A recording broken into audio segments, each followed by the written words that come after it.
Olá pessoal! Que bom tê-los por aqui! Hoje nós vamos falar sobre um assunto de controle de qualidade, controle estatístico do processo, CEP. Antes de começarmos a olhar a matéria, gostaria de pedir para que dê um like no vídeo, para se inscrever no canal e compartilhar o vídeo. Para começar, e a gente possa acompanhar a matéria juntos, podemos entrar no site www.formulasdeengenharia.com.br. No site, o seguinte filtro será selecionado. Lá no menu principal, selecione Engenharias. Vamos selecionar Engenharia de Produção, porque é uma disciplina presente nas disciplinas obrigatórias. Depois, selecione a disciplina Qualidade. Por fim, selecione o assunto Controle Estatístico do Processo. Pode-se observar nesta tela 4 botões. 2 botões que correspondem ao cálculo índice de capabilidade, ou capacidade de processo, e 2 botões que correspondem ao cálculo, os chamados índices de performance. E após clicá-los, podemos calcular essas equações. No entanto, somente iremos fazer isso ao final do vídeo. Agora vamos olhar teoria para entendermos melhor como realizar os cálculos. O controle estatístico do processo CEP é uma ferramenta da qualidade aplicada à produção que permite a redução sistemática da variabilidade nas características da qualidade de interesse. Isso contribui para a melhoria da produtividade, da confiabilidade, da qualidade intrínseca e do custo da produção. Utilizando conceitos de estatística, procura-se separar os efeitos da variabilidade causada pelas chamadas causas comuns, ou seja, aquelas inerentes à natureza do processo produtivo, das causas especiais, aquelas derivadas da atuação de variáveis específicas e controláveis sobre o processo. O objetivo do CEP é possibilitar um controle eficaz da qualidade, feito pelo próprio operador em tempo real. Isso aumenta o comprometimento do operador com a qualidade do que está sendo produzido e libera a gerência para as tarefas de melhoria. O principal objetivo do CEP é controlar a qualidade e, ao mesmo tempo, a produção através da prevenção de falhas. O CEP é um método quantitativo e serve para monitorar um processo repetitivo, a fim de determinar se o processo está operando adequadamente. Isso permite que o gerenciador diferencie entre as flutuações aleatórias inerentes ao processo e as variações que podem indicar que o processo está com problemas. Assim, pode estabelecer a linha central, LC, que é a média histórica dos dados, e logo após, pode definir o limite inferior de controle, LIC, e o limite superior de controle, LSC. O limite superior de controle e o limite inferior de controle são calculados da seguinte forma. Limite superior de controle é igual à média histórica, mais 3 vezes o desvio padrão, vezes o limite inferior de controle, que é igual à média histórica, menos 3 vezes o desvio padrão. Na figura abaixo, pode-se visualizar os limites de controle em um exemplo de carta de controle. Na parte acima do limite superior de controle e na parte abaixo do limite inferior de controle estão as causas especiais, e entre um limite e outro estão as causas comuns. Quando for definidos os limites de controle, os dados continuam sendo coletados e são inseridos na carta de controle, sendo esta uma tarefa diária de monitoramento. Em um processo sob controle, o característico de qualidade do conjunto dos itens produzidos possui distribuição normal. Quando a variabilidade se torna anormal, as amostras indicarão que o processo se modificou e ficou fora dos controles. O processo sob controle não possui nenhum ponto fora dos limites, conforme a figura abaixo.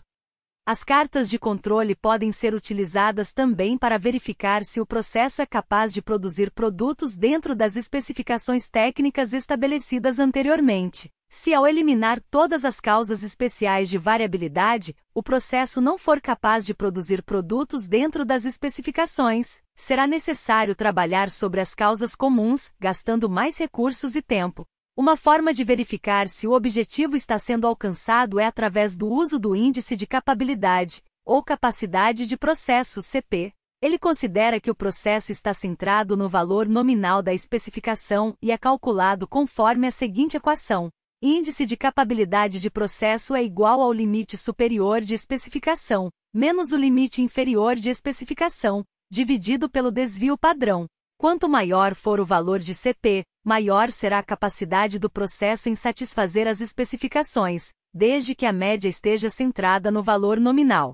Uma distribuição normal com CP maior ou igual a 1 é um indicativo de que o processo é capaz, e quando CP é menor do que 1, indica que o processo é incapaz. Num processo real, nem sempre está centrado no valor nominal da especificação. Por isso, o uso do índice CP pode levar a conclusões erradas. Por este motivo foi proposto o Índice de Desempenho, CPK, que leva em consideração a distância da média do processo em relação aos limites de especificação, ou seja, leva em consideração a centralização do processo, sendo o ajuste do índice CP para uma distribuição não centrada entre os limites de especificação. Este índice é obtido pela seguinte equação: CPK é igual ao mínimo valor entre o limite superior de especificação menos a média histórica, dividido por 3 vezes o desvio padrão, ou entre a média histórica menos o limite inferior de especificação, dividido por 3 vezes o desvio padrão. Se CP é igual a CPK, então o processo está centrado no valor nominal de especificação. Caso contrário, CP diferente de CPK, o processo está descentrado, isto é, que a média não coincide com o valor nominal das especificações.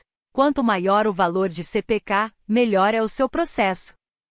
Pode-se calcular também os chamados índices de performance, PP e PPK.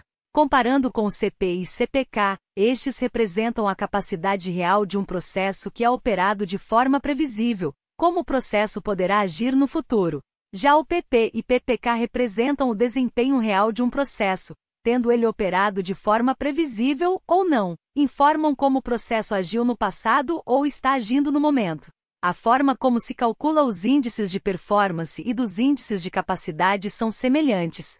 A diferença está nos dados que compõem o cálculo do desvio padrão. Os índices de capacidade do processo utilizam o desvio padrão estimado e os índices de performance utilizam o desvio padrão calculado sobre os valores individuais do processo. Desta forma, a proximidade entre os valores de CP e PP caracteriza um processo que está sendo operado de forma consistente ao longo do tempo. Quando esses dois índices diferem de maneira substancial, você pode ter certeza de que o processo está sendo operado de forma imprevisível. PP é calculado da seguinte forma: índices de performance do processo é igual ao limite superior de especificação, menos o limite inferior de especificação, dividido pelo desvio padrão. PPK é igual ao mínimo valor entre o limite superior de especificação menos a média histórica, dividido por 3 vezes o desvio padrão, ou entre a média histórica menos o limite inferior de especificação, dividido por 3 vezes o desvio padrão. Bom, agora, vamos pôr em prática o que vimos na teoria? Começando pelo cálculo do índice de capabilidade. Temos 2 botões que correspondem ao cálculo do índice de capabilidade. Vamos selecionar primeiro o CP. Primeiro, clicamos no botão correspondente. Depois, selecionamos os campos que deverão ser preenchidos. Como eu quero achar o CP, vou supor os seguintes valores: um limite superior de especificação no valor de 103, um limite inferior de especificação no valor de 97, e por fim, um desvio padrão no valor de 1. Com os campos preenchidos encontramos um CP no valor de 1. Agora vamos selecionar o botão para cálculo do CPK. Primeiro, clicamos no botão correspondente. Depois, selecionamos os campos que deverão ser preenchidos.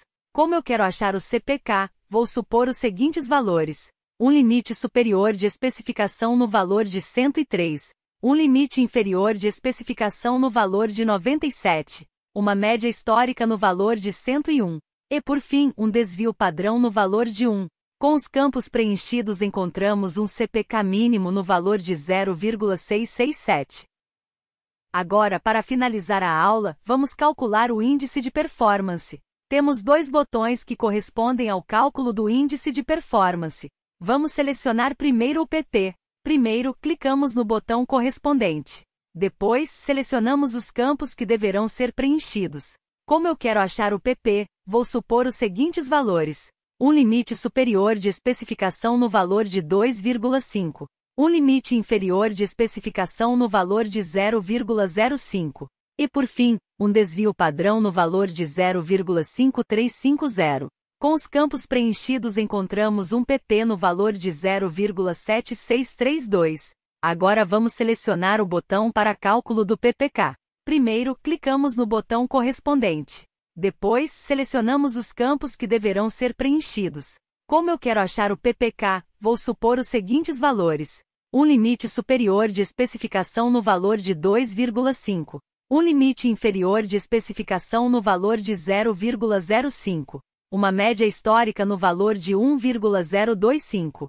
E por fim, um desvio padrão no valor de 0,5350. Com os campos preenchidos encontramos um PPK mínimo no valor de 0,607. É isso! Acabamos mais um vídeo, agradecemos por ter assistido e nos vemos na próxima, até logo!